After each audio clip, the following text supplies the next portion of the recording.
أنا مزعوج من الترند الحاصل هسه حاليا في أوروبا وخربانة الدنيا على انتقال اللعيبة المحترفين من أوروبا إلى الدوري السعودي. وشنو هم يدعون الأوروبيين؟ إنه السعوديين خربوا لعبة كرة القدم بسبب إنه يدفعون فلوس أو أموال طائلة لشراء اللاعبين. لا بشرفك، ليش؟ شنو يسوون الأوروبيين في الدوريات الأمريكية اللاتينية مثل الدوري البرازيلي؟ الكشافين الأوروبيين شو يسوون؟ كل ما يطلع محترف برازيلي، لأنه البرازيليين مساكين ضعوف، كل ما يطلع محترف برازيلي تروحون تشترونه هو وأهله بفلوسكم بالدولار تشترون وتجيبونه على أوروبا. شنو سووا الإنجليز بالإيطاليين؟ الدوري الإيطالي كان من أفضل الدوريات بالعالم. لو من إيطاليا مرت بأزمة اقتصادية راحوا الإنجليز بخشم الدولار اشتروا كل محترفين الدوري الإيطالي حتى ما دمروا الدوري الإيطالي وصار الدوري الإنجليزي هو الدوري الممتاز. ليش؟ منو كان يدفع ملايين الدولارات؟ منو جاب مارادونا؟ منو جاب رونالدينيو؟ ومنو جاب رونالدو البرازيلي؟ مو الأوروبيين هم جابوهم بالفلوس. نيمار اشتريتوه هو وأهله وأصدقائه من البرازيل. شوفوا اشتريتوا حي كامل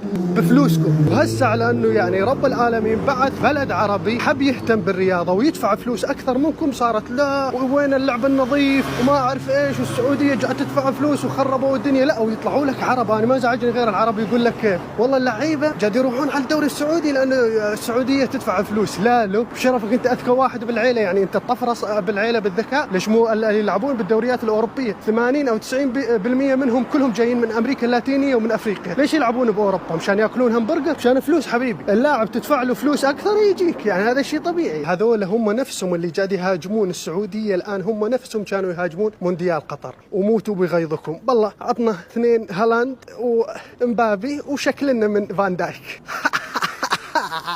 خشمة الريال.